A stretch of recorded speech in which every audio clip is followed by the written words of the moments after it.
All right, so today we're going to talk about Chapter 6, Section 2 on how enzymes work.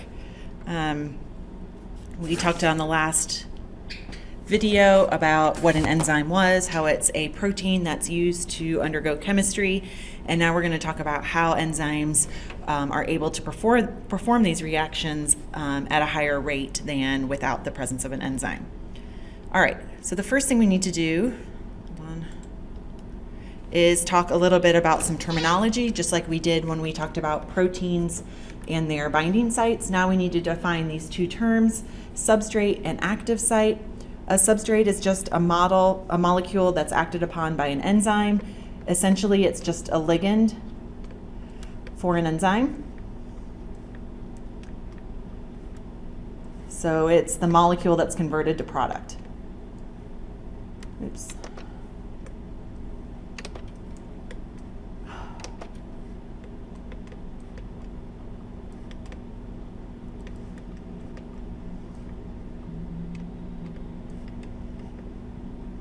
All right, where does the substrate bind? It binds at the active site, which is the site specific for substrate conversion to product. So this is just the binding site of an enzyme.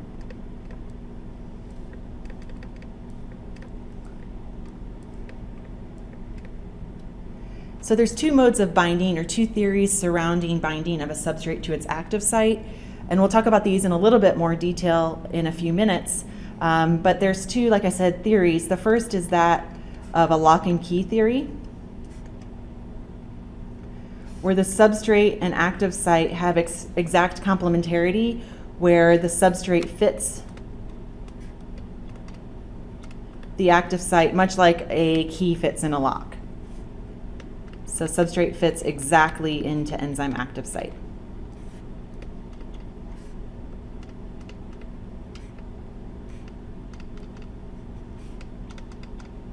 The second model is the induced fit model or theory.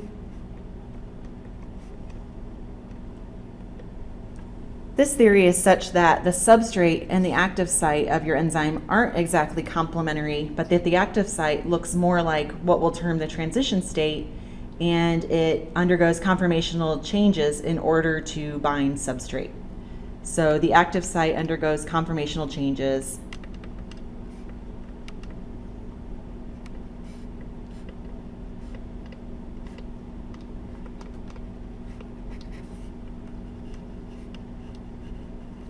to bind the substrate. And again, we'll talk about these again in a few slides. Okay, so what's going on with an enzyme? What are they? Enzymes, this is kind of the generic reaction scheme, like we saw for the protein ligand complex. This is essentially the same thing, generic reaction scheme for an enzyme.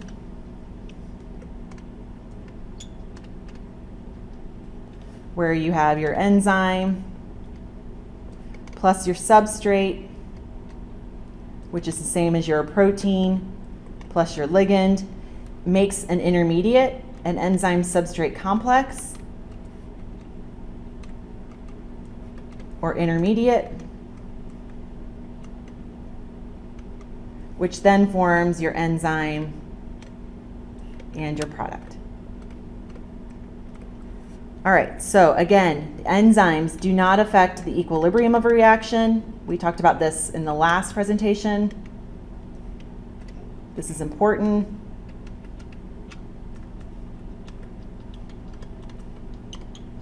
Only affect the rate or the speed of a reaction.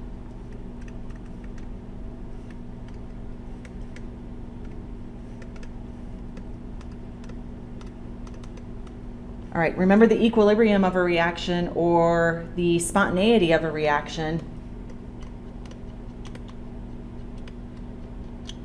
is determined by the delta G, or the free energy, which is not changed in the presence of an enzyme.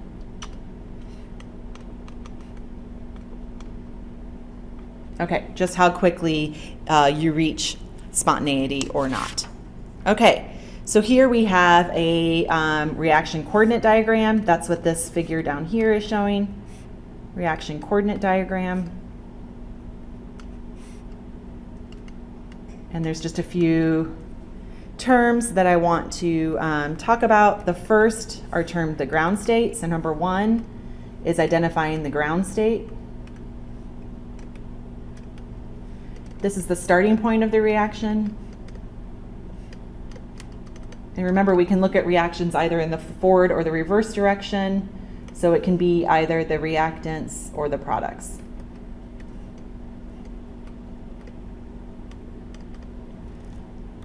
The second is the transition state.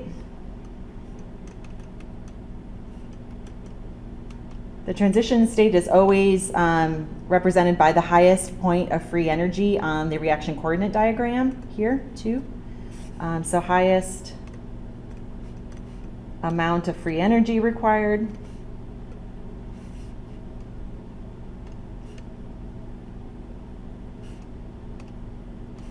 For reaction to proceed.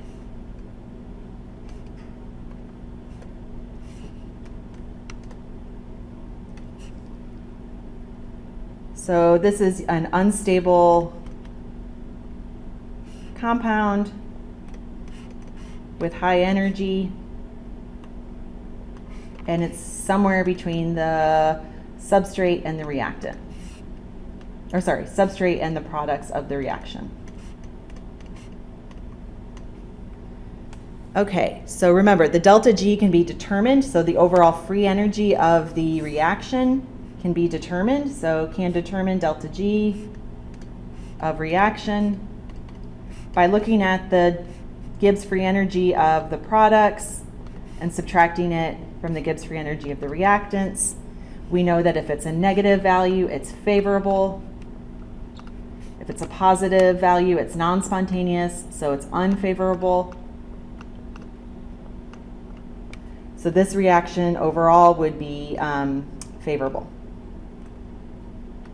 because the free energy of the products here are less than the free energy of the reactants, and you get an overall delta G, or free energy, less than 0, which makes it spontaneous. Okay, so what is this term activation? I talked about the delta G double dagger. This is the double dagger sign. It's also at times referred to E sub A, as it is in this figure. This is known as the activation energy or free energy of activation, delta G double dagger, or E sub A.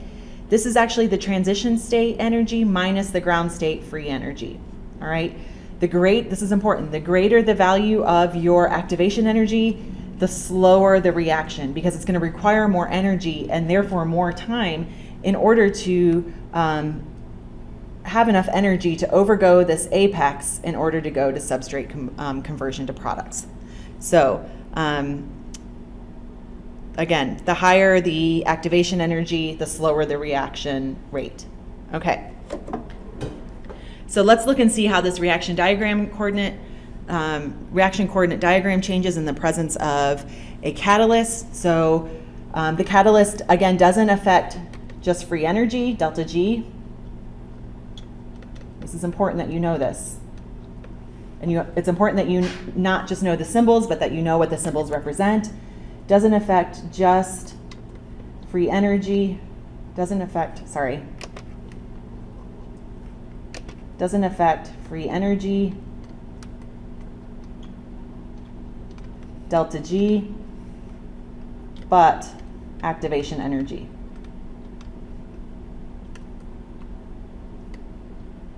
Which is delta G double dagger. All right, so you can see here, this is a nice representation where the overall free energy, the difference between free energy of the products and the reactants, is unaffected. It's still the same value. All right, the ground states of the reactants and the products are the same. Ground states remain the same.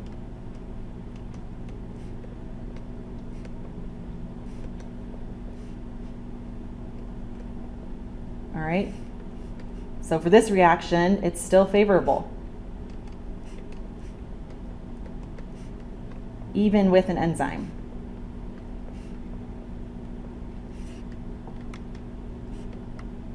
What does change is that the activation energy now is much, much lower in the presence of enzyme, and so the reaction, the transition state is much shorter lived, and the overall reaction rate is less. So this would be the delta G double dagger of the catalyzed reaction is lower, so the reaction happens quicker.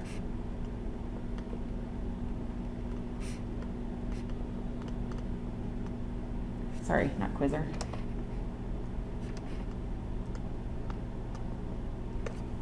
All right.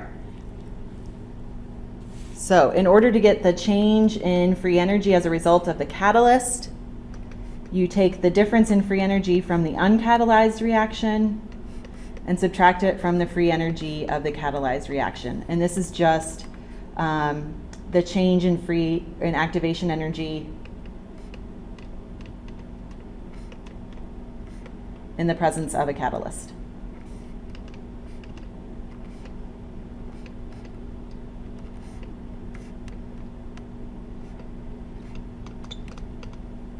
Oops. Okay. So again, a catalyst does not alter the free energy or delta G of a reaction. So how does this affect it if you have more than one reaction occurring, a multiple step reaction, where you have a substrate and an intermediate, and it's being converted to product? That's essentially what we're looking at here. And so this, in the presence of an intermediate, you can have two transition states between substrate and intermediate, and then intermediate to product. So you have two transition stages and two activation energy. The rate determining step, so the step that's determining the overall rate of reaction, determines overall rate of the reaction. My goodness.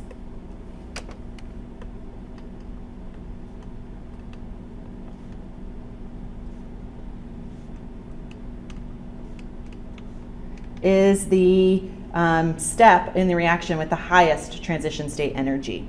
All right, so here we have our substrate, we have our intermediate, we have our product, we have our transition state for step one.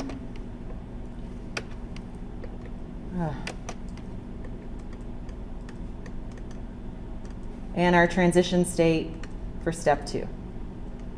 Okay, so step one is A to I. Step two is I to P.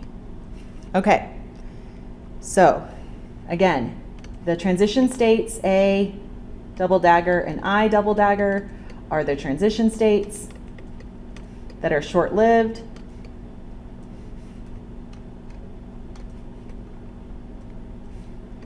Compounds. They are difficult or almost impossible to study.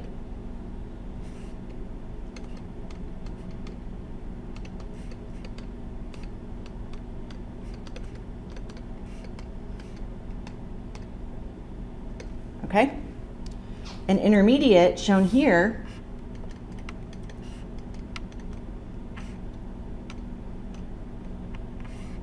these are longer lived compounds.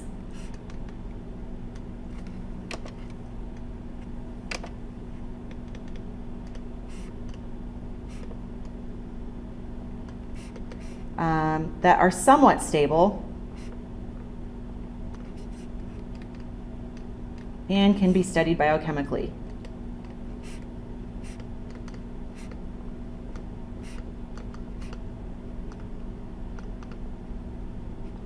Okay. So in step one, the rate determining step would be the blue step. Or sorry, in the blue, sorry, that's not making any sense. Not in step one. So we have two reactions here. We have a blue reaction. So reaction blue, the rate determining step would be step one.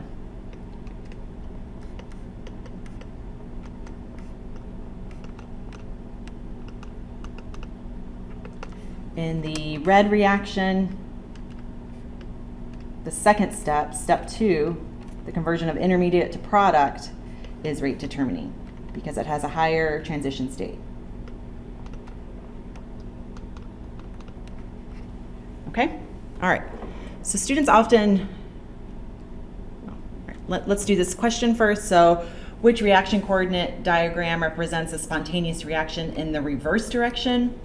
All right. In the reverse direction, remember we're looking at a spontaneous reaction in the forward. So we're looking for the free energy is equal to the free energy of products. Oops, not delta G. Delta G is equal to the free energy of products minus the free energy of reactants. Okay, and so this is in the forward direction. So there's a couple different ways you could solve this. You could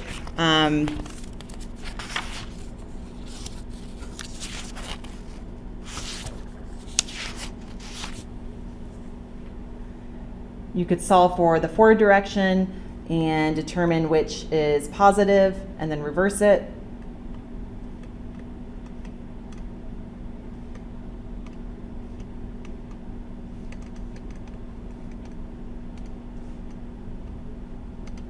But I think it's probably easier to find spontaneous in the reverse direction.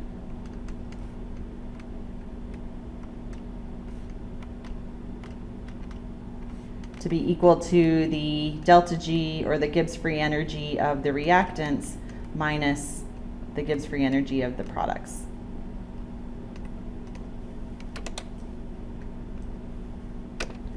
And we'll use the word substrate for the reactants. And that'll give us an overall delta G equal to negative if it's spontaneous. So this case, letter B, would be spontaneous in the reverse direction.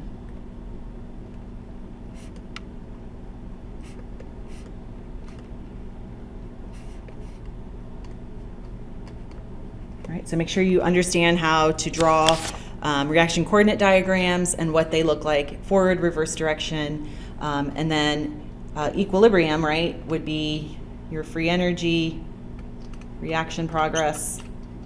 There is no change, right? The free energy of the product equals the free energy of the reactant, or it may even look something probably more like this, where there still is an activation energy, but that the ground states of one are still the same.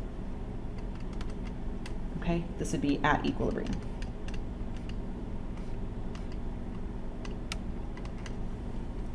Okay, so let's talk a little bit about the difference again in transition state versus intermediate. Again, students oftentimes get this confused. And so this is one of the only diagrams I could find that kind of shows the difference between a transition state and what an intermediate is. And transition states are really defined by these double bonds where they are mostly determined computationally in order to determine mechanism, whereas intermediates are characterized biochemically, and you can trap them actually in crystal structures or in other fancy types of UV-vis spectroscopy and actually characterize intermediates, where transition states are theoretically determined.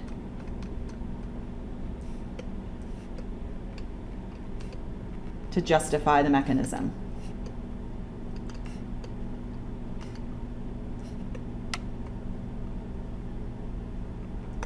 These can be experimentally determined. And they're also used to justify the mechanism.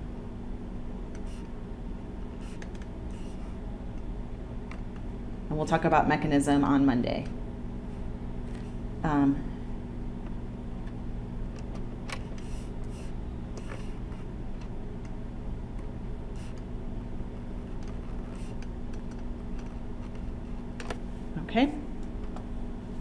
Okay, so we talked about this a little bit at the beginning of this section where we have an enzyme substrate complex. We'll talk about this again in part 2. This is very important in understanding kinetics of enzymes. And so unlike a chemical catalyst, enzymes form this ES complex, which lowers the activation energy. This is stabilized by weak interactions at the active site. All right, so active site, substrate weak interactions. So this can be ion-ion pairing, van der Waals, hydrogen bonding.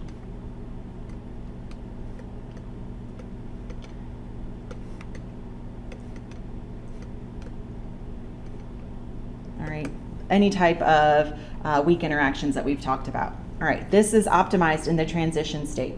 So the active site is often complementary to the transition state, specifically in that induced fit model. All right, and it's complementary to the ES complex.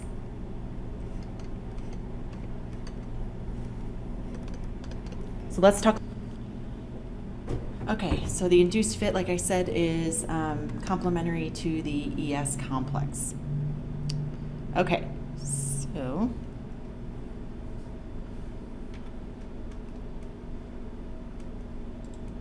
there we go. So there's kind of two theories behind substrate recognition of your substrate to the enzyme active site. So recognition to the enzyme active site.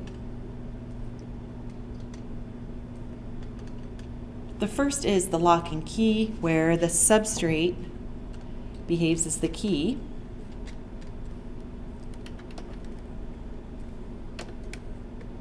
Oops. And it fits directly and exactly into the enzyme active site.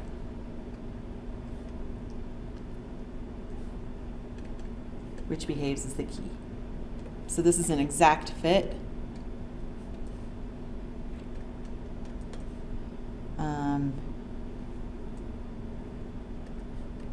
So little conformational change.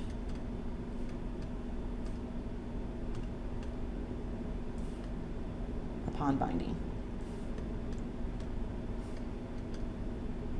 The second model is the induced fit model of substrate recognition, where your substrate now doesn't look like the active site. You can see here the active site is still circular, but the substrate now has triangles involved, and so the active site actually looks more like the transition state.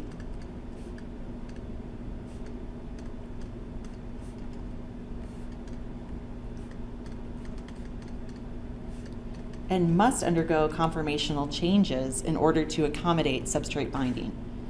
So the active site resembles the transition state, must undergo conformational change upon substrate binding for catalysis to occur.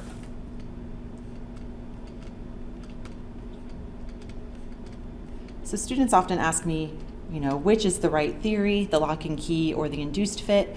And my answer to this is always that it's very enzyme dependent. So the mode of binding up here of your substrate is enzyme dependent. So some enzymes use a lock and key mechanism, and some enzymes use an induced fit mechanism. We'll actually describe probably more examples of induced fit this semester. We'll see more examples of this.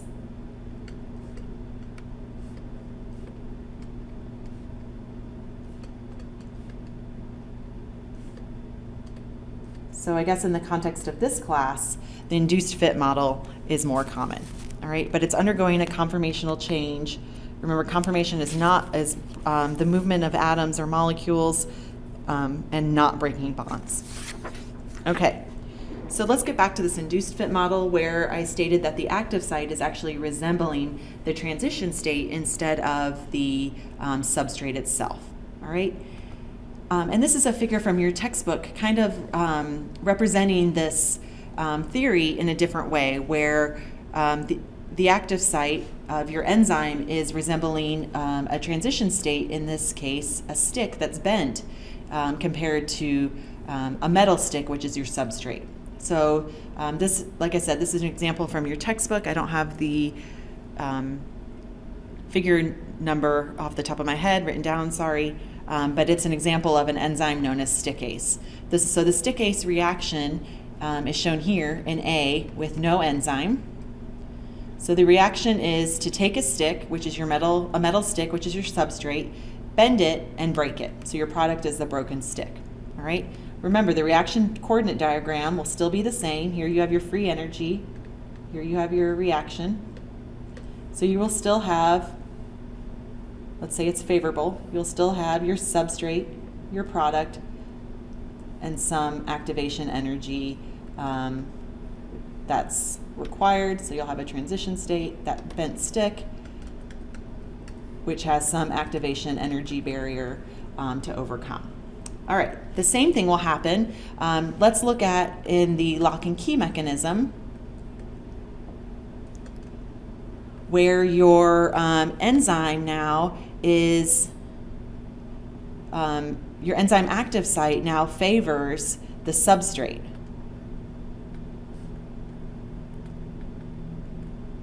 So now you have 1, 2, 3, 4, 5, 6, 7, 8, 9, 10, 11 weak interactions.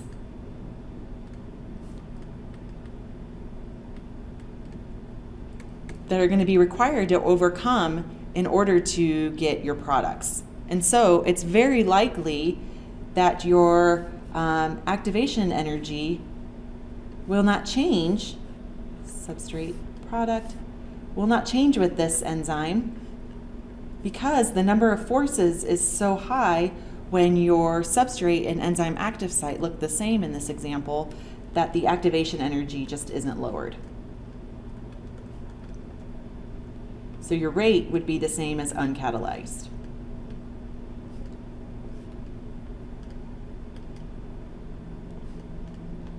And there's just too many forces to overcome.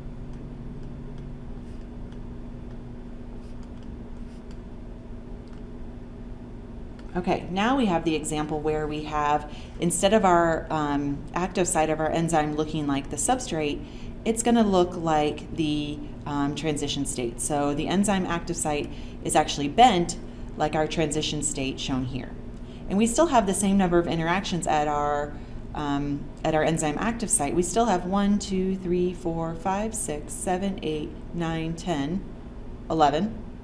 But now the substrate is only interacting with 4. So now there's fewer interactions. So less energy is required. And we'll say specifically less activation energy required to make products.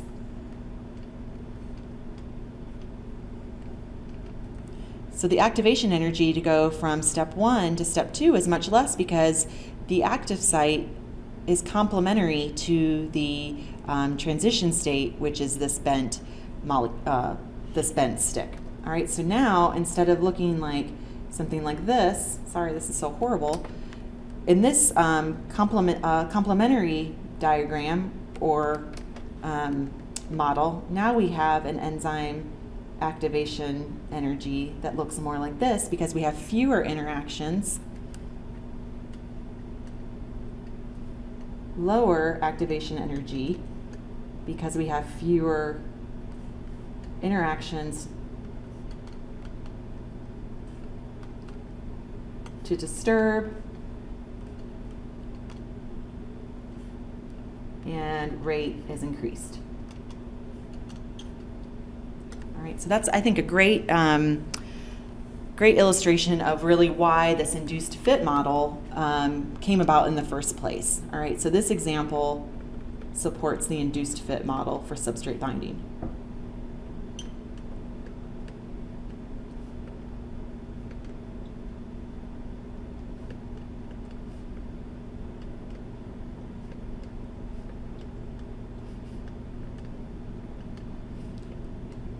Binding to the active site.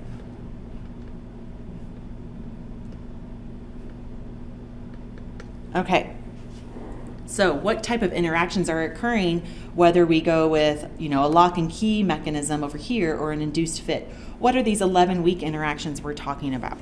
Okay, so these interactions are extremely important, and the types of interactions are really what specifies our enzyme substrate interaction.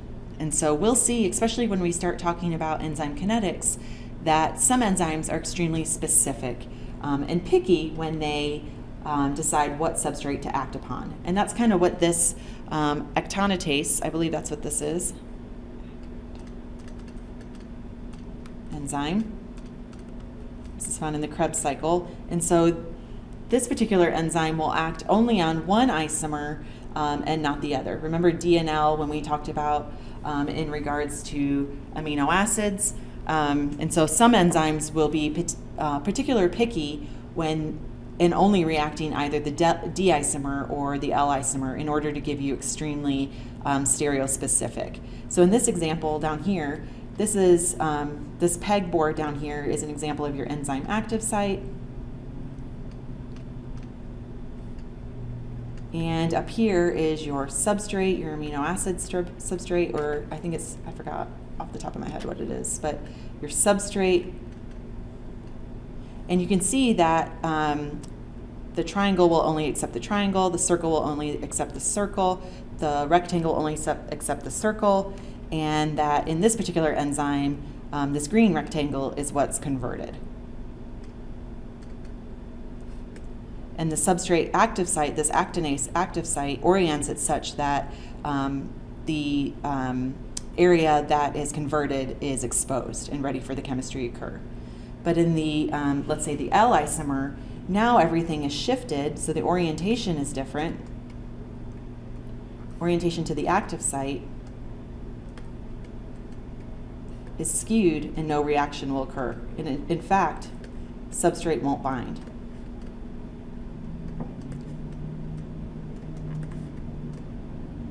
And that's really because now this green peg that is supposed to undergo the chemistry is trying to go into the triangle portion, and there's a mismatch represented here. Okay, so we also have some enzymes that are not so picky, and they catalyzed a wide range of related molecules. And so all enzymes have a preferred substrate, so they have one with the highest affinity, one substrate with highest affinity.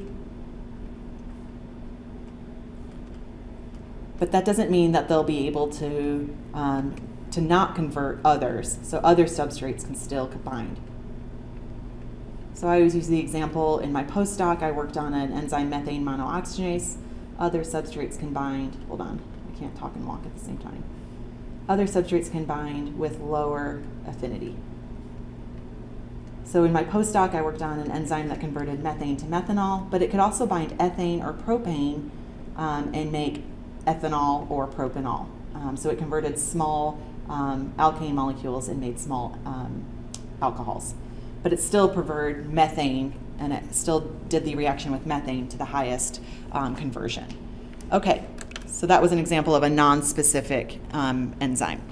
So there are some properties that affect catalysis, and that's kind of what this picture is showing, different properties. So how close the substrate is to the enzyme active site, so proximity effects, substrate proximity to active site, or closeness.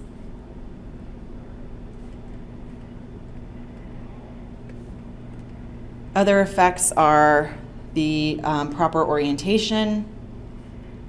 If you're going to do an acid-base catalysis, but your proton's far away, that's probably not going to happen. And preferential binding to the transition state complex. Binding to transition state complex. All right. So this is an example of properties that are affecting. This figure is kind of representing the geometric, so the shape, and electronic.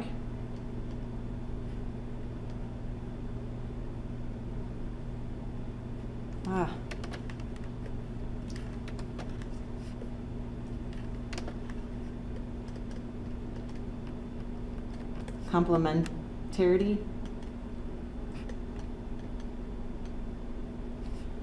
Between the active site and the substrate. And we talked about this a little bit when we were talking about the stickase and those interactions, and also the types of interactions that make a substrate and active site cohesive. So we have the shape of your active site is very complementary to your substrate shape. You've got some hydrogens here ready to undergo hydrogen bonding, and you have some polar groups ready to go polar there. You have some charge residues here in order to have electronic complementarity. So all of these kind of factors are what make your substrate and active site so specific for one another and allow it to do the chemistry that it needs to do. Okay, so let's kind of talk about the order of events that occur upon substrate conversion. All right, so this is the order of events. The first thing you have are your substrates binding to the active site.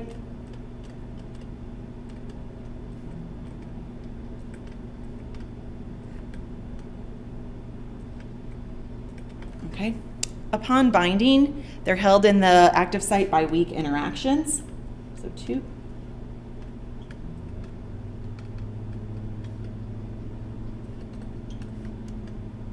And we talked about the weak interactions and the complementarity between the active site and the substrate.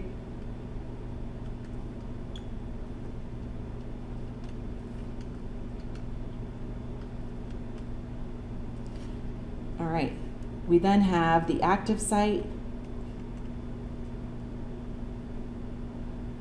will lower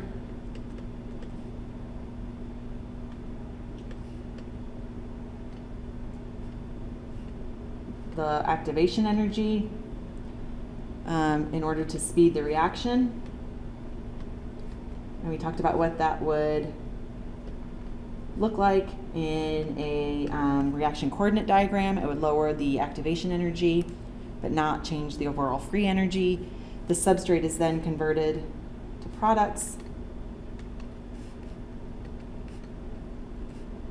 That's 4.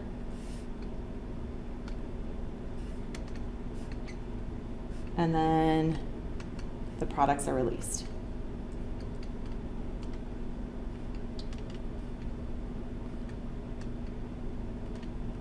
Once the products are released, you're left with free enzyme for the reaction to recycle.